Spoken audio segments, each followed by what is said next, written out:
সমস্ত শ্রোতা বন্ধুদের গল্প কবিতার আসরে স্বাগত জানাই। আজ আপনাদের শোনাতে যাচ্ছি বুদ্ধদেব গুহ রচিত ছোট গল্প স্বামী হওয়া। আজ প্রথম পর্ব পাঠ করব। গল্প পাঠ ভালো লাগলে একটা লাইক দিয়ে শেয়ার করবেন, কমেন্ট করবেন। আপনাদের কাছে আমার বিনীত অনুরোধ, এখনও যারা এই চ্যানেলকে সাবস্ক্রাইব করেননি দয়া করে সাবস্ক্রাইব করে বেল আইকনটি প্রেস করবেন, যাতে করে এই চ্যানেলে কোনো গল্প, উপন্যাস বা কবিতা আপলোড হলে আপনাদের কাছে সহজেই পৌঁছে যায়। নমস্কার। মহুয়া মিলন থেকে আসা ট্রেনটা টরি স্টেশনে ঢুকছিল। স্মিতা এবং আমি নিচু প্ল্যাটফর্মের ওপর দাঁড়িয়েছিলাম। আজ হাটবার, খুব ভিড় প্ল্যাটফর্মে। নানা জায়গা থেকে হাট করতে এসেছিল। ওঁরাও, মুন্ডা, ভোক্তা, কোলহোরা। সুমন সুটকেসটা হাতে করে নামল। নেবেই দৌড়ে এলো আমাদের দিকে। এসে স্মিতাকে বলল, কেমন আছো বৌদি? স্মিতা বলল, কেমন করে ভালো থাকি বলো, তুমি এতদিন ছিলে না। সুমন হাসল, আমিও হাসলাম। এরপর সুমন আমাকে বললে, রোলস রয়েসটা এনেছো তো? এনেছি, তবে চলো। স্টেশনের বাইরে বেরিয়ে আমরা লজ্জর অস্টিন গাড়িটার পেছনের দরজা খুলে সুমন উঠে বসল। পাশে স্মিতা। আমি ড্রাইভিং সিটে আসীন হলাম। বসন্তের দিন, হু করে হাওয়া আসছিল।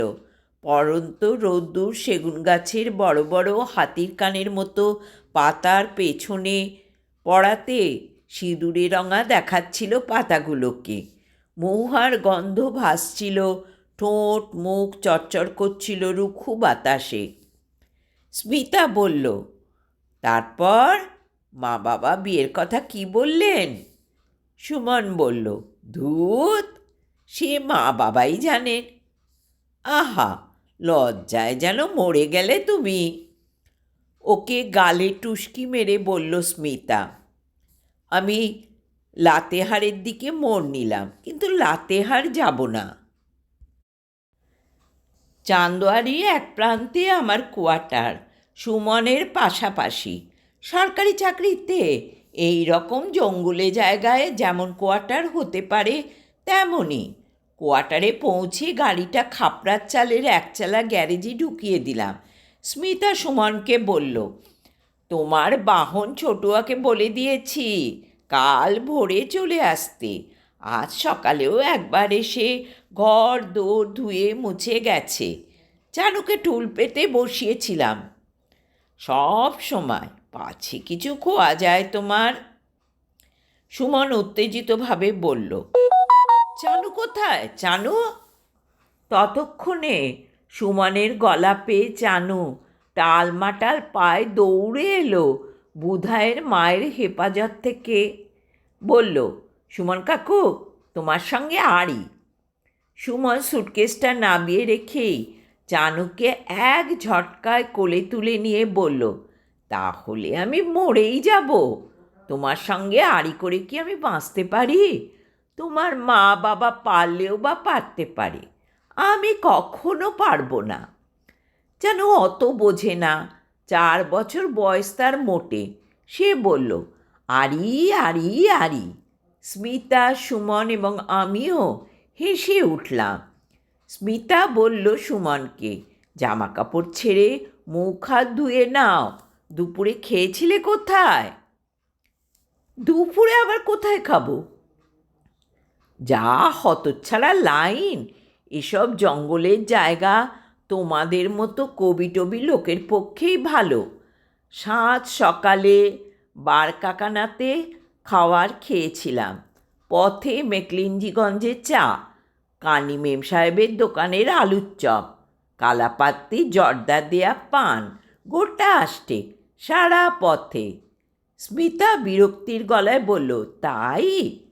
ঠোঁট দুটোর অবস্থা দেখেছ কি হয়েছে? এখানের গরমে ফাটা লাল মাটির মতো। সুমন বলল, কথা না বলে শিগগিরই খেতে দাও তো। আমি আমার ঘরে গেলাম, আমার প্রিয় ইজি চেয়ারটায় বসলাম। আমার সাম্রাজ্যে আমার বই, বইয়ের আলমারি, গড়গড়া ছুটির দিনের গেঞ্জি আর পাজামা পরে সারা দিন বই পড়েই কাটে আমার। আমি বড় কুঁড়ে লোক, স্মার্ট, এনার্জেটিক, সামাজিক বলতে যেসব গুণ বোঝানো হয় তার কোনো গুণই আমার নেই। আক্ষেপও নেই না থাকার জন্য। তবে চাঁদোয়াটরিতে সরকারি কাজে বদলি হয়ে এসে পড়ার পর থেকেই বেশ নার্ভাস হয়ে পড়েছিলাম স্মিতার জন্য। আমি তো সারা দিন কাজকর্ম নিয়ে থাকব, অবসর সময় বই পড়ব, কিন্তু আমার চেয়ে 10 বছরের ছোট, সম্বন্ধ করে বিয়ে করা স্ত্রী স্মিতা, তার সময় কি করে কাটবে? ভাগ্যিস চানু হয়েছিল। এখানে যখন আসি তখন চানুর বয়স 15 মাস। তবুও একটা নরম খেলনা ছিল স্মিতার, যে খেলনাকে খাইয়ে দাইয়ে ঘুম পাড়িয়ে চোখ রাঙিয়ে ওর সময় কেটে যেত। সময় তবুও কাটত কিনা জানি না, যদি সুমন এখানে বদলি হয়ে না আসতো। বয়সে সুমন আর স্মিতা সমানই হবে। পাশের কোয়ার্টারে ও একা এসে উঠল। প্রথম প্রথম হাত পুড়িয়ে খাবার চেষ্টা করলো, কিন্তু অভ্যেস ছিল না রান্না করার। অচিরে স্মিতার সঙ্গে ওর একটা সখ্যতা গড়ে উঠল। যদিও বৌদি বলে ডাকত সুমন স্মিতাকে, কিন্তু ওরা যে কত বড় বন্ধু একে অন্যের তা আমার মতো কেউই জানত না। সুমনকে পেয়ে স্মিতার যত ছেলে মানুষই শখ ছিল সব মাথা চাড়া দিয়ে উঠতে লাগলো। পলাশ গাছে উঠে ফুল পাড়ত স্মিতা, কোমরে শাড়ি জড়িয়ে সুমনের সঙ্গে। কুড়ুর পথে আমঝরিয়ার বাংলোয় মুনলাইট পিকনিক করত। লাতেহারের কাছে বহু বছর আগে পরিত্যক্ত কলিয়ারির আশেপাশে ঘুরে ঘুরে শীতের দুপুরে ছেলে মানুষই প্রত্নতাত্ত্বিক পর্যবেক্ষণ চালাতো।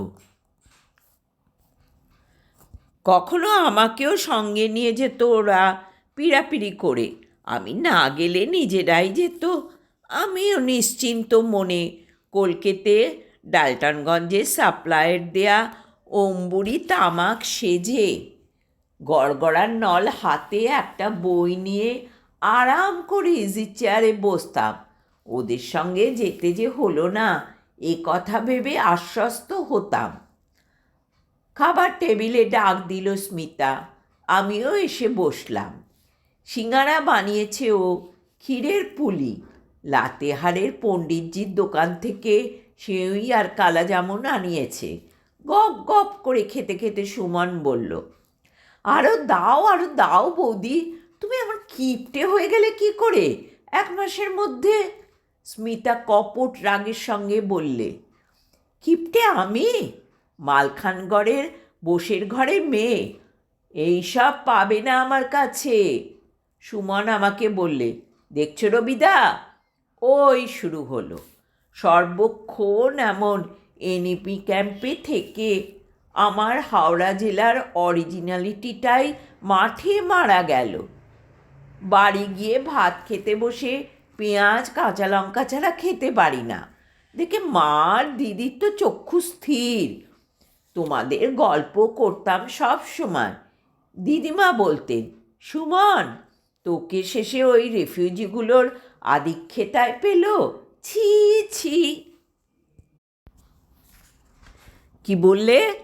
স্মিতা এবার সত্যি রেগে উঠল। সুমন বলল, আহা, রাগছো কেন? কি বললাম তাই শোনো। আমি বললাম বাঙালদের মন খুব ভালো হয় দিদিমা, খোলা মেলা জায়গায় থাকতো তো, আকাশজোড়া মাঠ, আদিগন্ত নদী, কত মাছ, কত কি। দিদিমা বললেন, থাক থাক, সব রিফিউজি জমিদার ছিল, ওসব আমাকে আর শোনাসনি, বহু শুনেছি। বলেই সুমন হাসতে লাগলো। ও ছেলে মানুষ, ওর মনে কোনো জটিলতা নেই, কিন্তু ও এ কথাটা না বললেই ভালো করত। সকলেই জমিদারি বা সচ্ছল অবস্থা না থাকলেও যাদের ছিল, এরকম কথা শুনলে তাদের বড়ই লাগে। এখন বোধহয় লাগে না আর, প্রথম প্রথম লাগতো। এখন ব্যথার স্থান অবশ হয়ে গেছে, ক্ষত হয়েছে পুরনো। আমি অন্যমনস্ক হয়ে গেলাম। বরিশালে আমাদের দোতলা বাড়ির চওড়া বারান্দায় পূর্ণিমার রাতে বসে আছি ইজি চেয়ারে। থামের ছায়াগুলো পড়ছে বারান্দাতে কালো হয়ে। দিঘি পাড়ের শাঁসা নারকেল গাছের পাতার চাঁদের আলো চকচক করছে। সেরেস্তার দরজা জানলা বন্ধ। কুন্দনলালজি তার ঘরের সামনে চৌপায়ে বসে দিলরুবাতে বাহারে সুর তুলছেন।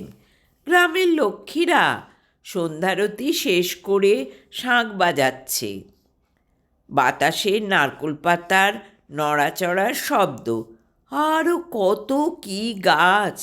জামরুল গাছ, আমবাগান, লিচু গাছ, জলপাই গাছ, নিচে হাসনুহানা, কাঠটগরের ঝোপ, পাশে পাশে হরেক রকমের চাঁপা।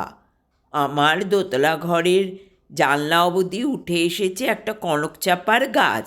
গাড়ি ঢোকার পথের পাশে ছিল ম্যাগনোলিয়া গ্র্যান্ডিফ্লোরার সারি। আমি অন্যমনস্ক হয়ে গিয়েছিলাম।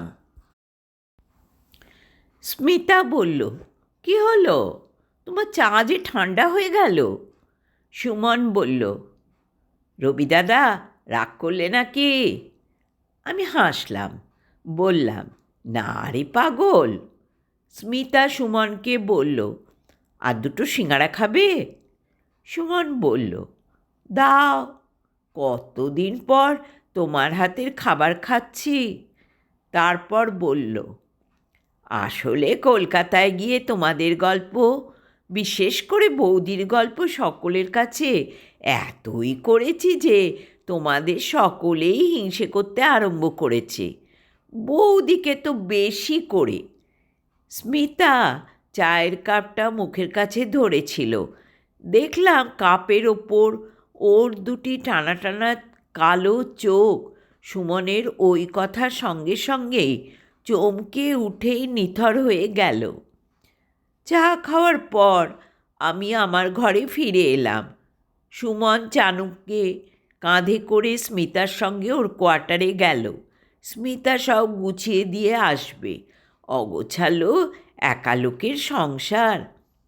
যাবার সময় স্মিতা বলে গেল বুধাইয়ের মাকে যে একটু পরে এসে চানুকে নিয়ে যায় যেন। খাবার সময় হয়ে যাবে চানুর।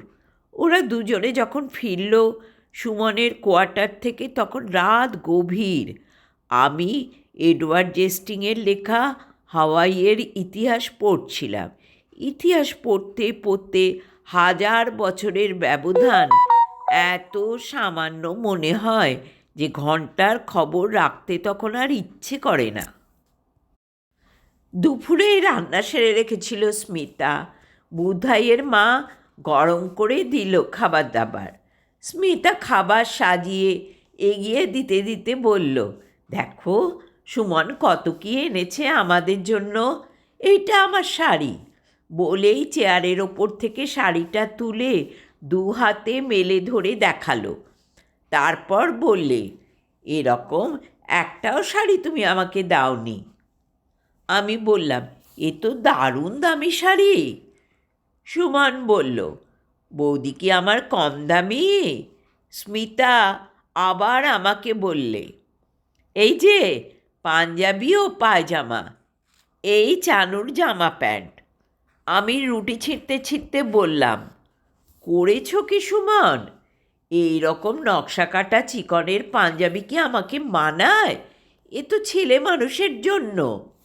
সুমন বলল, আপনি তো প্রায় 3 বছর কলকাতায় যান না, এখন তো এই ক্রেজ, ঘাটের মরারা পর্যন্ত পড়ছে, আর আপনি তো কিশালয় এখন।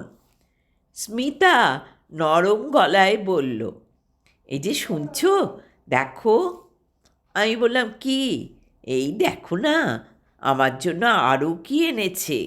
বলেই দুটো দুটো প্যাকেট খুলে আমার দিকে এগিয়ে দিলে। দেখি একজোড়া বেদানার মতো রুবির দুল আর একটা ইন্টিমেট পারফিউম, ছোট্ট। আমি সুমনকে বকলাম, বললাম, তুমি একটা স্পেন্ডথ্রিফট হয়ে গেছো। This is very bad. সারা জীবন পড়ে আছে সামনে, বিয়ে করবে 2 দিন পরে, এমন বেহিসেবির মতো খরচ করে কেউ? স্মিতা হাসল, বলল, দেখো না, বেশি বেশি বড়লোক হয়েছে। সুমন বলল, বড়লোকদের জন্য বড়লোকই না করলে কি চলে? খেতে খেতে আমি ভাবছিলাম, সুমন বেশ সুন্দর সপ্রতিভ কথা বলে, যা আমি কখনোই পারিনি, পারবো না। স্মিতার যে ওকে এত ভালো লাগে তার কারণ অনেক। চিঠিও নিশ্চয়ই ভালোই লেখে। আমার তো 1 লাইন লিখতেই গায়ে জ্বর আসে। আমাকে অবশ্য কখনো লেখেনি ও অফিসিয়াল ব্যাপারে চিঠি ছাড়া। তবে স্মিতাকে প্রায় 3-4টে করে চিঠি লিখত প্রতি সপ্তাহে, যতদিন ছিল না এখানে। এখানে ডাক পিয়ন চিঠি বিলি করে না। আমার অফিসের পিয়ন ছেদিলাল মাস্টারমশাইয়ের কাছ থেকে ডাক নিয়ে আসে রোজ। ভারী ভারী চিঠি আসতো পুরু খামে। সুমনের সুন্দর হাতের লেখায় স্মিতার নাম লেখা থাকতো। কোনো দিন ছেদিলাল পোস্ট অফিসে যেতে দেরি করলে বুধায়ের মাকে পাঠাতো স্মিতা আমাকে মনে করিয়ে দিতে, চিঠি আনার জন্য। যে কদিন সুমন ছিল না, লক্ষ্য করতাম স্মিতা কেমন যেন মনমরা হয়ে থাকতো। বেলা পড়ে এলে গা ধুয়ে পরিষ্কার পরিচ্ছন্ন হয়ে শাল জঙ্গল ও পাহাড়ের দিকে চেয়ে স্মিতা বাইরের সিঁড়ির ওপর বসে থাকতো। শেষ বিকেলের আলোর মতো নরম হয়ে আসতো ওর মুখের ভাব সুমনের চিঠি পড়তে পড়তে। ঘর থেকে আমি ডাকতাম ওকে, ও শুনতে পেত না। কোথায় যেন কত দূরে চলে যেত ও মনে মনে। সুমন শিগগিরই কলকাতা যাবে। ওর বিয়ে ঠিক করেছেন মা বাবা। সকালে রাঁচি গেছে ওর নতুন স্কুটার ডেলিভারি নিতে। অফিস থেকে ফিরছিলাম হেঁটেই। আমাদের অফিসটা কোয়ার্টারের কাছেই, 2 ফারলাং মতো। অফিস যাতায়াতের জন্য গাড়ি কখনোই নিই না, এক বর্ষা বাদলের দিন ছাড়া। আকাশে তখন আলো আছে। জঙ্গল থেকে শাল ফুলের গন্ধ ভেসে আসছে হাওয়ায়, তার সঙ্গে মহুয়া এবং করঞ্জের গন্ধ। পথের পাশে জঙ্গলের সারির পাড়ে ফুলদাওয়াইয়ের লাল ঝাড়ে মিনি লঙ্কার মতো লাল ফুল এসেছে। মাঝে মাঝে কিশোরীর নরম স্বপ্নের মতো ফিকে ফিকে বেগুনি ভিড়হুলের ঝোপ। লাতেহারের দিক থেকে একটা ট্রাক জোরে চলে গেল চাঁদোয়ার দিকে। লাল ধুলো ওড়ালো, মেঘ হলো ধুলোর। তারপর আলতো হয়ে ভাসতে ভাসতে পথের দুপাশের পাতার গাছে ফিস ফিস করে চেপে বসল। মিসিরজি আসছিলেন সাইকেল নিয়ে বস্তির দিক থেকে, দেহাতি খদ্দরের নীল পাঞ্জাবি আর ধুতি পরে। হাওয়াতে তার টিকি উড়ছিল। দূর থেকেই আমাকে দেখে বললেন, প্রণাম বাবু। আমি বললাম, প্রণাম। হিন্দিটা আমি তখনও যথেষ্ট রপ্ত করতে পারিনি। সেদিকে সুমন পটু পানের দোকানের সামনে সাইকেল ঠেস দিয়ে দাঁড়িয়ে জর্দা পান খেতে খেতে ওর সমবয়সী স্থানীয় ছেলেদের সঙ্গে এমন ঠোঁট মিলিয়ে হিন্দিতে গল্প করে, অথবা হিন্দি সিনেমার গান গায় যে কে বলবে ও স্থানীয় লোক নয়। সব মানুষকে আপন করে নেবার একটা আলাদা সহজাত ক্ষমতা আছে সুমনের। ওর মধ্যে অনেক কিছু ভালো জিনিসই আছে যা আমার মধ্যে নেই। মিসিজি সাইকেলের টাওয়ারে কিরকির শব্দ করে নামলেন। বললেন, हालचाल सब ठीक है बा? সুমন বাবু কি কলকাতা সে শাদি করিয়ে আসলেন এবার? আমি অবাক হয়ে বললাম, না তো। मिसिज जी অবাক হয়ে বললেন, आप भी जाते देखा उनको स्कूटर में? बीच में कोई खूबसूरत औरत थी, बड़ी प्यार से सुमन बाबू को पकड़ के हुई थी। আমি অবাক হলাম। বললাম, नहीं तो, বিয়ে তো করেনি। ताज्जुब की बात, तब सुमन बाबू का साथ वो कौन थी? আমার মুখ ফসকে হঠাৎ বেরিয়ে গেল, মেরা বিবি ভি হো সকতি, দুজনের মধ্যে খুব দোস্তি। মিসিস জি বললেন, अजीब आदमी है आप बड़ा बाबू, দোস্তি আর পেয়ার কখনো এক হয়? আর মরদ আর আওরাতের মধ্যে কি দোস্তি হয় বড়বাবু? খালি পেয়ারই হবে। তারপরই হো হো করে হেসে বললেন, आप बड़ी ह्यूमरस आदमी है, नहीं तो নিজের धर्मपत्नी की बारे में ऐसे मजाक क्यों करते पारे कभी? আমার মুখ থেকে প্রায় বেরিয়ে এসেছিল যে মজাক করিনি আমি, কিন্তু পরক্ষণেই মনে পড়ে গেল, স্মিতা সবসময় আমাকে বলে, তুমি বড় বোকা, কোথায় কি বলতে হয় জানো না। সত্যি বড় বোকা আমি। বাড়ি ফিরেই জানতে পেলাম যে সত্যিই আমি মজাকি করিনি। রাঁচি থেকে নতুন স্কুটার ডেলিভারি নিয়ে এসেই সুমন তার বৌদিকে পেছনে চড়িয়ে টড়ি থেকে বাগড়া মোড়ে যে পথটা চলে গেছে তার মাঝামাঝি জায়গায় গভীর জঙ্গলের মাঝে দেওয়ের থানে পুজো চড়াতে গেছে। চানুটা কান্নাকাটি করছিল, আমাকে বলল বল খেলতে।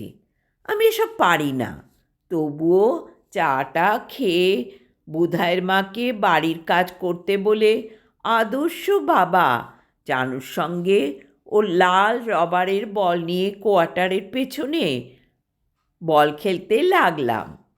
আমার মন পড়েছিল হাওয়াইয়ের রাজা কামেহামেহারের রাজত্বে। অন্যমনস্ক থাকায় অচিরেই বলটা লাফাতে লাফাতে কুয়োর জলে গিয়ে পড়ল। বালতি নাবিয়ে অনেক চেষ্টা করেও ওঠাতে পারলাম না বলটাকে। যেন কাঁদতে কাঁদতে বলল, সুমন কাকু তুলে দিয়েছিল, তুমি পারলে না, তুমি কিচ্ছু পারো না বাবা। আমি হাঁপ ছেড়ে বাঁচলাম। বললাম, সুমন কাকা এসেই তুলে দেবে। তারপর চানুকে আবার বুধাইয়ের মার জিম্মাতে দিয়ে আমি আমার ইজি চেয়ারে শায়িত হলাম। রাজা কামেহামেহারের কাছে ফিরে গেলাম। ওদের ফিরতে বেশ রাত হলো। স্মিতার শাড়ি এলোমেলো, ধুলো লাগা বিন্যস্ত চুল, খোঁপায় দলিত জংলি ফুল আর মুখে কি এক গভীর আনন্দের ছাপ। সুমন বলল, স্কুটারটা খারাপ হয়ে গেছিল বাঘের জঙ্গলে, কি ভয় যে করছিল কি বলবো। বাঘের জন্য নয়, পরস্ত্রীকে সঙ্গে নিয়ে এত রাত হয়েছে বলে। আমি বললাম, ফাজিল। চানু বলল, এক্ষুনি আমার বল তুলে দাও সুমন কাকু, বাবাটা কিচ্ছু পারে না, বল পড়ে গেছে কুয়োর মধ্যে। সুমন ওই অন্ধকারে টর্চ হাতে নিয়ে কুয়োর পাড়ে গিয়ে চানুর বল তুলে নিয়ে এলো। তারপর রাতের খাওয়া দাওয়া সেরে চলে গেল। সে রাতে স্মিতাকে আদর করতে যেতেই ও বলল, আজ থাক লক্ষ্মীটি, আজ ভীষণ ঘুম পাচ্ছে। ওর সুন্দর ছিপছিপে এলানো শরীর, গভীর নিঃশ্বাস, ওর বুকের ভাঁজে সুমনের দেয়া ইন্টিমেট পারফিউমের গন্ধ, সব মিলেমিশে ওকে বিয়ের রাতে স্মিতার মতো মনে হচ্ছিল। আমি আর কিছু বলার আগেই স্মিতা ঘুমিয়ে পড়ল। চাঁদের আলোর একফালি জানলা দিয়ে বিছানায় এসে পড়েছিল। স্মিতার মুখে বড় প্রশান্তি দেখলাম। খুব খুব খুব আদর খাওয়ার পর আদরে পরম পরিতৃপ্ত হবার পর মেয়েদের মুখে যেমন দেখা যায়। আমার ঘুম আসছিল না। মিসিজ্জির দাঁতগুলোর ফাঁক ফাঁক পান খেয়ে কালো হয়ে গেছে সেগুলো। গায়ে দেহাতি ঘামের পুরুষালী গন্ধ। হঠাৎ মিসিজ্জির ওপর খুব রাগ হলো আমার। তাই ইজি চেয়ারে শুয়ে টেবিল লাইট জ্বালিয়ে রাতের অন্ধকারে প্রশান্ত মহাসাগর পেরিয়ে হাওয়াইয়ের রাজা কামেহামেয়া ও রানী কাহুমানুর কাছে ফিরে গেলাম। খুব প্রশান্তি। ইতিহাসের মতো আনন্দের শান্তির আর কিছুই নেই। পরদিন চা খেতে খেতে স্মিতা বলল, সুমনের বিয়ের কথা লিখে আবার চিঠি দিয়েছেন ওর বাবা। কাল পরশু ওর এক কাকা আসবেন রাঁচি থেকে। ওর কাছে ওই ব্যাপারে আলাপ আলোচনা করতে। আমি কিন্তু খেতে বলে দিয়েছি তাকে। যেদিন আসবেন সেদিন রাতে। আমি বললাম, বেশ করেছ, না বললেই অন্যায় করতে।